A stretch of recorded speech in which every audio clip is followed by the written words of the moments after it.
there's an international kind of lethargy in the way that they have been dealing with the problem, and the overall pressure on the Congolese government to have any effective control over their troops in the areas where the conflict is manifesting itself is also a major problem. So there are many factors that make this conflict endure in the way that it has.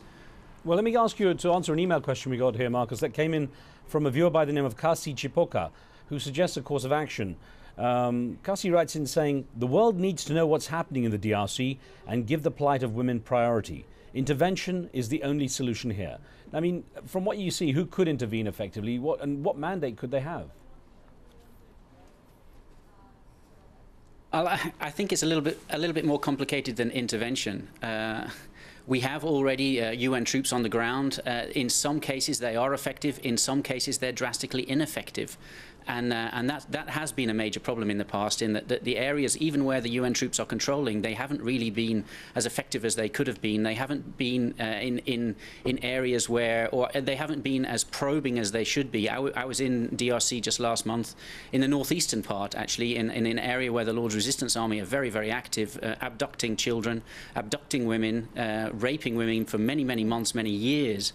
And the UN are patrolling the main streets of small villages, but not moving away from those main streets where the LRA are active and where most of the civilians are living. And so it's a huge problem that it's more the ineffectiveness of the international community. Intervention is not really an answer. International intervention is not really an answer here. The place is vast. The country is huge, and it's more diplomacy, it's more pressure, it's more pressure from international governments in terms of funding, because half the problem here is government-led. Remember that most of these, well, not most, but a lot of these places, the rapes are being committed by government soldiers. These are government soldiers that the international community is funding via the government of Kinshasa. So we have to understand that it's the international community that, in a way, has a responsibility to make sure that the Congolese troops are behaving in a way that is acceptable to the international conventions of conflict. Now Yves Ensler, getting back to you, I know your passion for taking action has come from your own personal abuse through your life, and you're very passionate about making sure that this is highlighted and dealt with. I wonder to what degree your own experiences have helped these women that you deal with at the City of Joy to open up, because of course it's such a stigma what they've been through in that society, and I wonder how much it helps in terms of how you can get to relate to them and get them to open up about their experiences. Well, my experience with Congolese women from the last 4 years, and I think one of the reasons VDay made a decision to stay and commit so much of our energy and resources to supporting the women in the Congo, is that they're incredibly strong, incredibly resilient, and quite brilliant women. And I think I've been very lucky in many ways to be in a very deep relationship with quite a few women in the Congo. And I think obviously being a survivor of rape gives me a level of connection and compassion.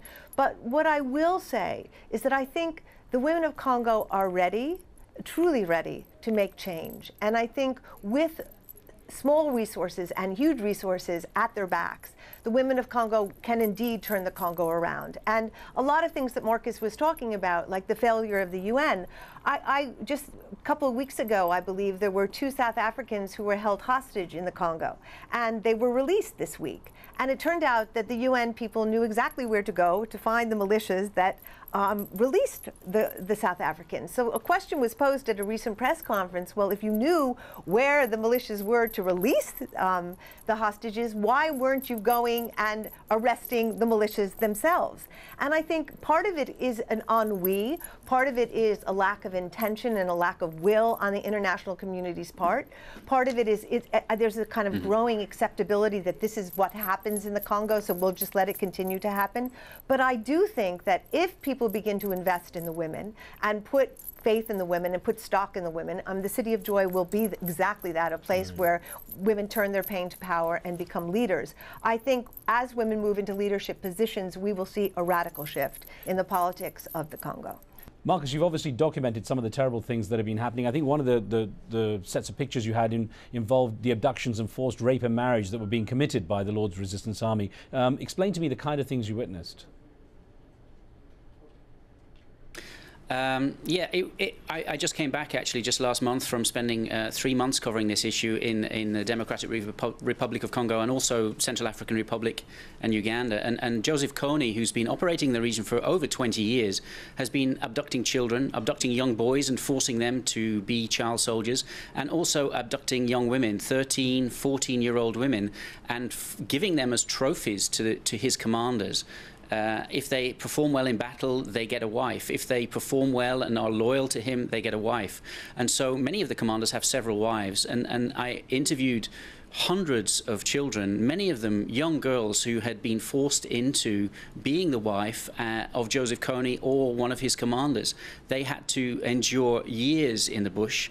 They had to endure forced rape on a daily basis. Many of them gave birth to children. And luckily, the ones that I managed to interview had escaped. And they escaped with children under their arms, sometimes 2 children, 3 children under their arm as they fled through the bush away from Joseph Kony. So whilst we hear quite a lot about what's going on in eastern Congo, which is extraordinarily good to hear all of this news, what we mustn't forget is what's going on in the forgotten areas of northeastern Congo and what Joseph Kony is doing to the thousands of children that he's abducting every year. And I wonder, when it comes to actually taking some kind of action against the perpetrators, I'd mentioned to Eve earlier about or talked to her about the conviction of that commander and 8 of his men. What have you seen in terms of a process to try to get to the perpetrators and stop this happening? Well, it really does depend on where you look. I've been in Bunia, a town which saw horrific atrocities in 2002, 2003 to 2004. And I've been in civil courts there where local population have been held accountable for their actions with violence against women. I've seen people put in jail because of acts that they have committed against women in the region. But I've also seen men released just a few months later to go to their families with the payment of a contribution to the family of a goat or a few chickens, which invariably doesn't end up with the woman who was the center of the violence. I've also seen military courts there where Congolese soldiers have been brought up against military tribunals and found guilty, but then 3 weeks later they're wandering around in the town with a gun and sitting in the bars again, very close to the areas where the women who they violated just a few weeks earlier are living. And so it really does depend on where you're looking. As I said earlier on, I'd just come back from the northeastern part of Congo where Joseph Kony is very active and Joseph Kony's men are very active, where the situation is very different.